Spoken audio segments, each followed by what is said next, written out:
உலகத்தமிழ் உறவுகளுக்கு வணக்கம். யுத்தம் தந்த வடுக்கள் இன்னும் ஆறவில்லை. அதற்கு சான்றாக இன்னும் ஒரு பதிவு.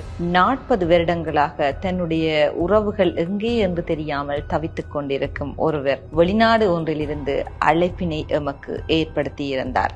மட்டக்களப்பு பாண்டியிருப்பு பகுதியில் தன்னுடைய அம்மா, அப்பா, சகோதரங்கள் எல்லோரும் இருந்தார்கள். இப்பொழுது எப்படி இருக்கின்றார்கள் அல்லது இருக்கிறார்களா இல்லையா என்று எனக்கு தெரியாது என்று அவர்களை தேட வேண்டும் என்று இந்த பதிவினை நமக்கு தந்திருக்கின்றார். என்னுடைய அண்ணனுடைய பேர் நரேஷ். அவர் அக்கரப்பத்தில் தான் கல்யாணம் அருந்தன். எனக்கு 2-3 மருமக்கள். மூத்தவரின் பேர் சசி, 2வது பேர் கண்ணன், 3வது கிருபாட்டி மிஸ்டர்ஸ். எங்க இருக்கணும்? அவங்களும் பாண்டியிருப்பதுதான். அண்ணன் அக்கரப்பத்திரம் தான் கேள்விப்பட்டது. இந்த தொடர்புக்கான உருவாடு கஷ்டப்பட்டிருக்கேன்.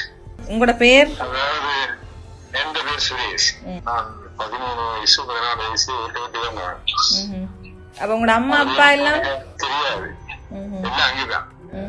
மட்டக்களப்பு எவ்வளவு சொல்றீங்க? கல்முனை பக்கத்துல பாண்டியிருப்பு. இப்போ நான் இந்த வெள்ளம் வந்த போது உங்களுடைய சேனலை பார்த்தேன். அப்போது நீங்கள் எங்க ஊர்ல இருக்கிறதாகவும் கிட்டங்கியில அந்த தண்ணி வந்ததும் இப்ப ஒரு உதவி செய்வதாகவும் நீங்கள் அங்க மக்களுக்கெல்லாம் சரி எனக்கு அப்படி அவங்க இருக்கிறார்களா இல்லையா? நான் ஒருக்கா விசாரிச்சு பார்க்க வேணும். அலுவலர் இருக்கீங்கன்னா நாங்கள் அவையிட்ட சொல்லி நான் உங்களுக்கு விசாரிச்சு பார்க்கறேன். இதை வந்து நாங்க ஊடகத்துல பதிவு செய்யலாமா?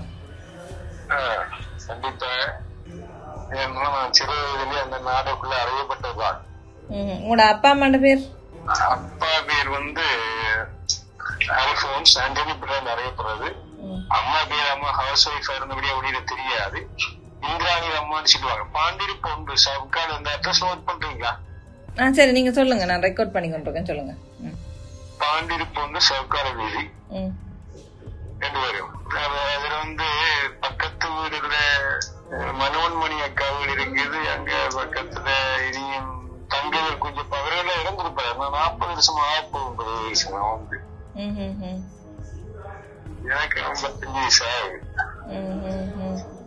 நீங்கள் இப்ப எங்க இருக்கிறீங்க? புருணை சிங்கப்பூர் பக்கத்துல ஒரு கண்ட்ரி அது.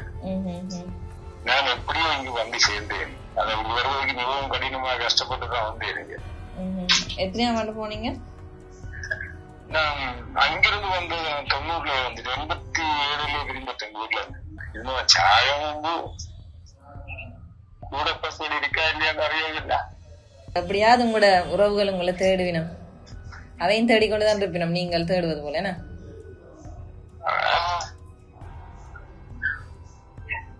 என்ன சொல்ல விரும்புறீங்க உங்களோட உறவுகளுக்கு?